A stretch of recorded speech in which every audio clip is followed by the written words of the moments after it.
Hello everybody and welcome to a windy San Siro this evening. It's me, Dov. Obviously we're at the end of Milan versus Torino, 0-0. It finished and it was another, I'm not going to say abject performance for Milan because it wasn't completely abject. It was poor, particularly in terms of the final third and finishing. They just weren't at the races at all. Defensively, they were perfect. They didn't really give Torino any chances. I think bar maybe one at the end, where Donnarumma made a really good save and Montella then blocked, I think it was Iago Falque on the line. But I mean, apart from that, Torino did very little in the final third. And this is basically what Montella said in his press conference after the game, that Milan played well, but they were just missing something in the final third and they didn't give anything in defence, and I think that was probably true. Obviously the biggest culprit in terms of missing those chances was Nikola Kalinic. He had, I think, about 4 really good opportunities, a couple of one-on-ones with Sirigu, a really good header towards the end, and then missed the follow-up, the rebound from that.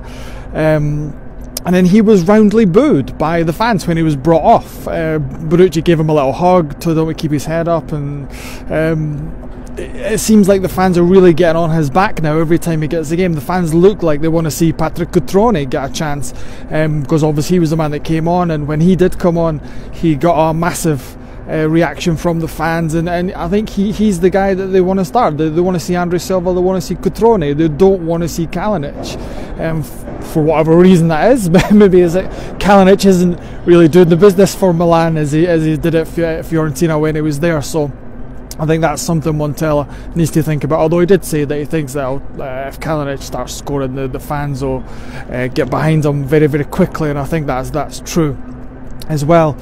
Looking at other things, I think one of the issues that I think Milan have is coming from midfield. There is just a distinct lack of creativity.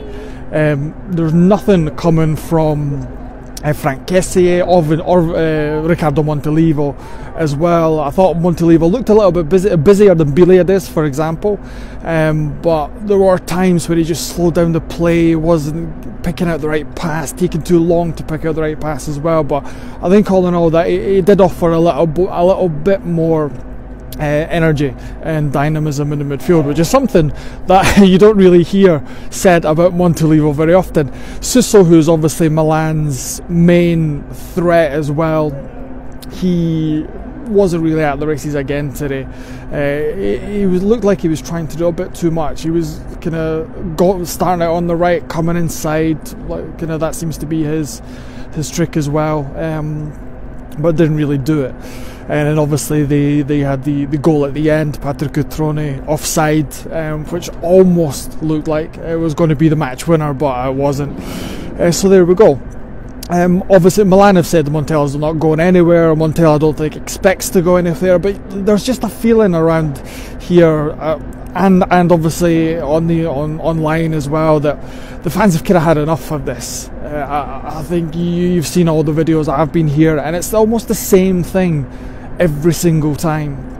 There's just a distinct lack of creativity. The players don't really seem to know what they're doing as well, and I think the fans are kind of sick of it. I think the time where it's or the excuse of we need to give him time, he needs to implement his methods, blah blah blah. He's had these players more or less since July, and I'm yet to see a performance that I can stand up and say that was a really good performance. I think Milan, for the vast majority of the season, have been poor in pretty much all their games, including the Europa League as well. I mean, even in that competition, although they're scoring goals, I mean, the performances at time after they've got a couple of goals, they're just really poor.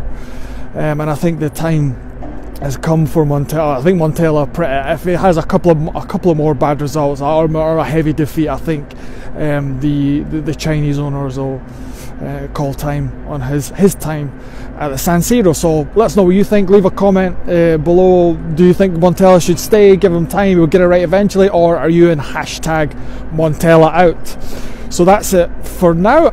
You'll see me again on Wednesday, probably after the Coppa Italia match between Chievo and Verona, which will be an exciting game, for sure. So look out for that, and there's nothing else left for me to say other than arrivederci.